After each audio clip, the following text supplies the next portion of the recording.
is facing unprecedented challenges.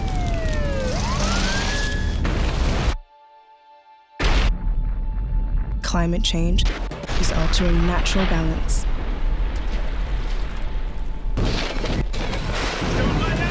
And our precious wildlife is struggling to survive.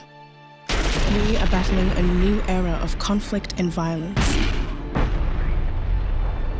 There's the disruptive impact from digital technologies and shifting demographics with gaping inequalities.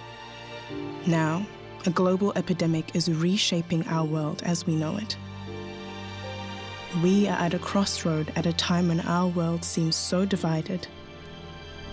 Our world is struggling to breathe.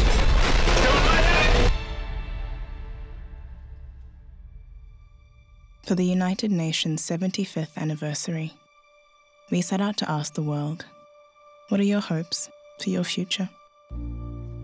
If you could choose one thing to say to the UN, to world leaders about the future, what would that be?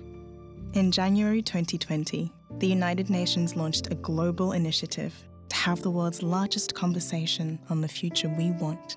Discussions have taken place in all settings, from classrooms to boardrooms, parliaments to village halls across the world, in order to reach as many people as possible. The United Nations listened, and the world spoke. Justice, equality, and freedom for all. People can really be in peace and with dignity, because our dignity was taken away from us because of our religion and because of who we are. And I hope that we are the last community who are suffering of those problems. Health is often looked at as an expense. It is not. It is an investment. We change by exchanging without losing ourselves.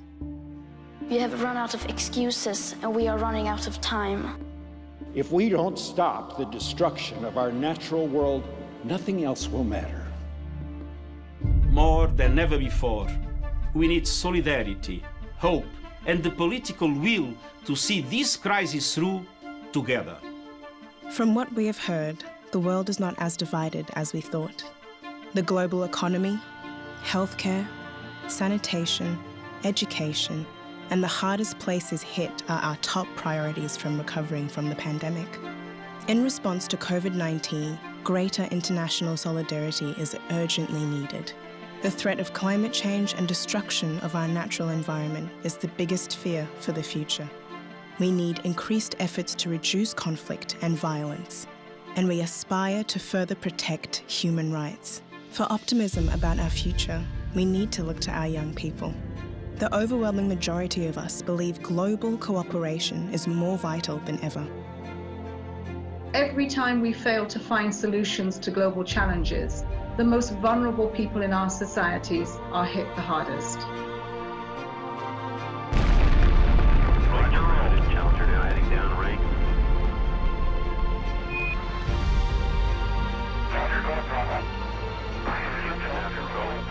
Throughout history, we have accomplished unimaginable things, propelling each generation further than the last. There is no limit to the amount of good we can achieve together to make this world, our world, a better place.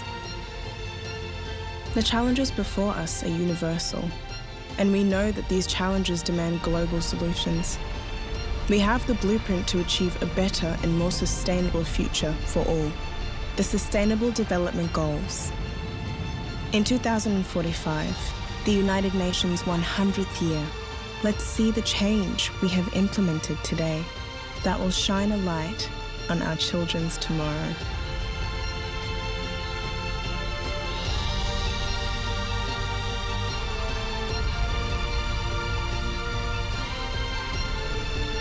Change is coming. The real power belongs to the people. And I want to turn the question inside out as well. I will not ask, how dare you? Instead, I will ask, do you dare to? This is the most urgent of times and the most urgent of messages. Now must be our moment for action.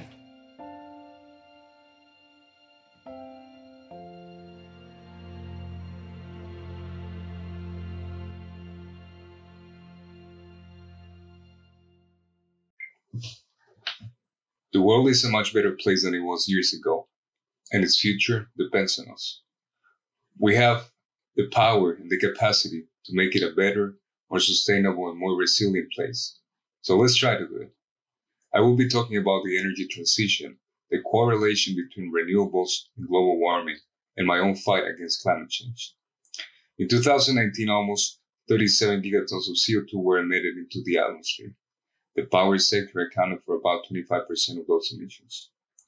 Let's have a small overview about energy. Energy in physics and in a general consensus is the capacity to do work. We have different types of energy: potential, kinetic, thermal, and electrical energy. There is this very famous quote, which you may already know. It says, energy can neither be created nor destroyed, only transformed. And it comes from the law of conservation of energy. The power industry, fossil fuels account for about 75.3% of the electricity generation, and renewables account for about 24.7%. In terms of emission, carbon accounts for about 950 grams of CO2 per kilowatt hour, and gas accounts for about half of it with 450 grams of CO2 per kilowatt hour. Sorry.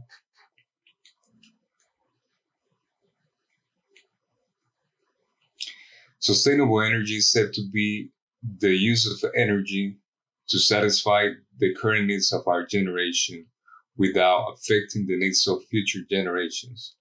And the sustainability principle is based on three main pillars, which are social, environmental, and economic. Renewables come in different forms. You may already know them all: wind, bioenergy, geothermal, hydro, and solar.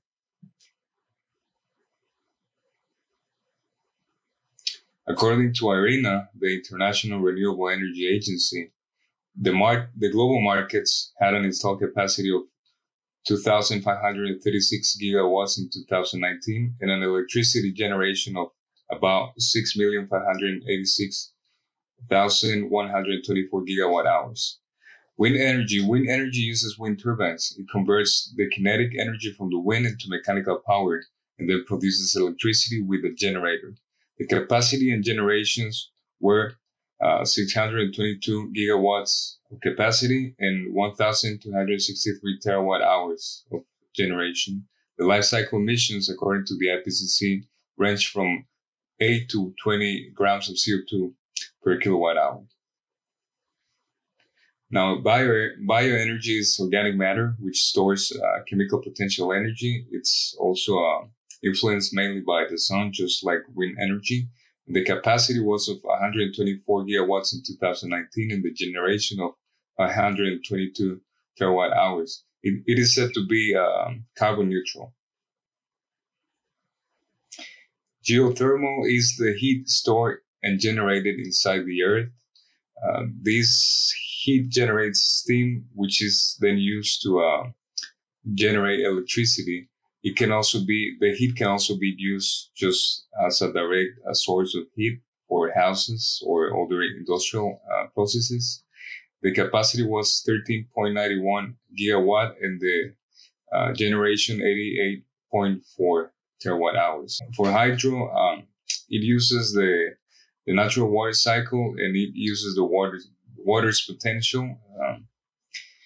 The capacity was of 1,309 gigawatt in 2019, and the generation was of about 4,267 terawatt hours. Life cycle ranged from 4 grams to 14 grams.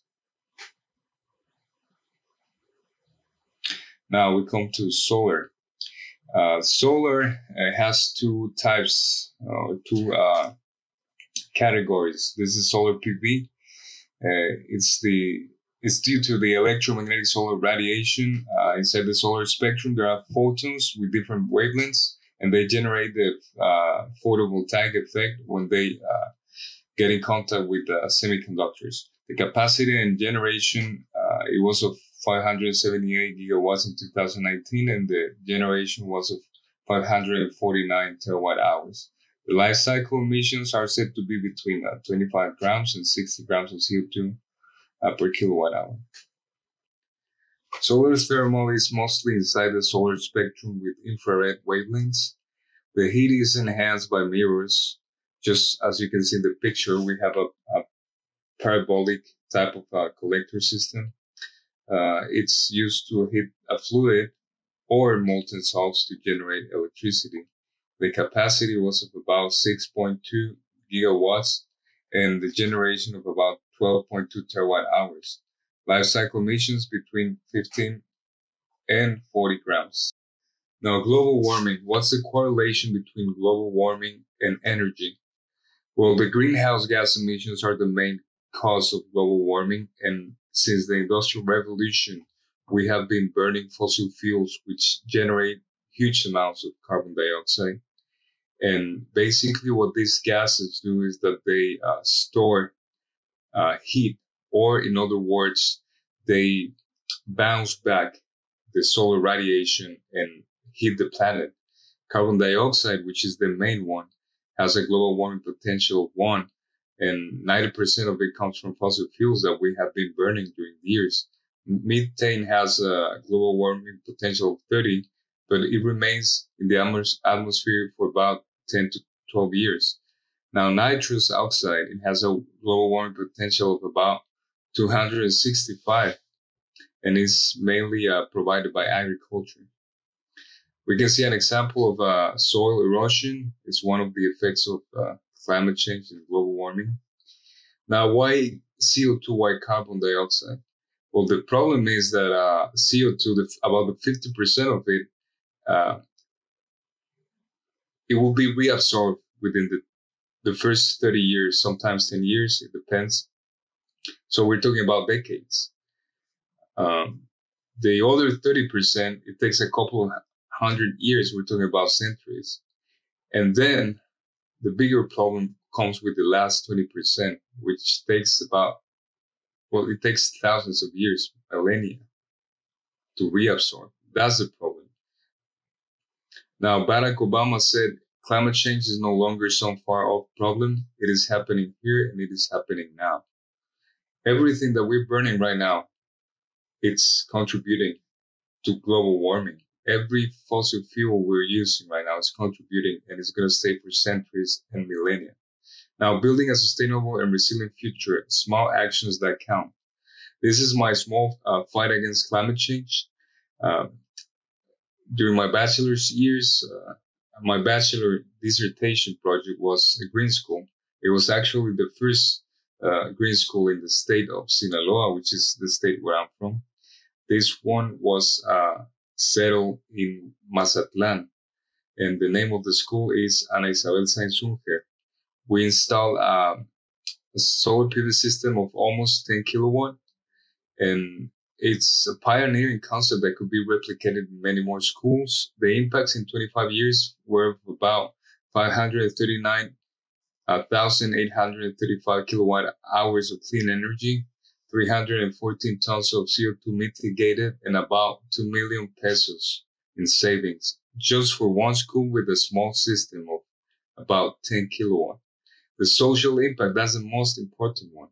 Why? Because children develop in environments that help them have a deeper sense of social and environmental responsibility. And that's what we want. Now with Xolo, which is my small startup, I'm trying to implement projects at a residential level. I've been involved also in commercial, and hopefully starting to 2021, we'll be involved with a big industrial project. And we're trying to just keep moving forward. We're trying to install more panels, mitigate more CO2 emissions, and try to make that little difference, because where I'm from, we don't have that much of a generation with photovoltaic technology. Now we're also trying to implement certain solutions and concepts that are innovating.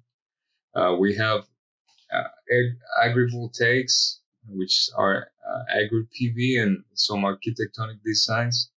That's one of our goals. Hopefully we can implement a lot of agri-PV, because we live in a very agricultural area. Now I'll leave you with this video that I did for an arena contest. The COVID-19 pandemic is a global health crisis. It perhaps will turn out to be the most disruptive event that most of us will ever experience. COVID-19 shocked the world. Uncertainty surrounds the public health, the economy, and hence the energy sector. It requires major action and measures to be able to fight back this pandemic. And we young people have a voice in this.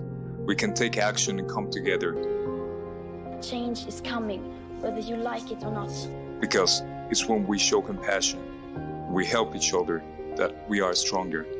We are the masters of comeback. We have the opportunity to restore the global economy with a cleaner and greener approach. And we young people represent change. I'm ready to be the difference. Are you? So these are some of the references. You can look for the statistics and all of the numbers that I use in this presentation. And this is my contact information. If you have any doubts, if you want to engage, get in contact with me, this is my email. I also have social media accounts. Please feel free to contact me. We all need each other to fight climate change. And I'm positive that we can do this, but we can only do it if we are together in this. And we need everyone, everybody.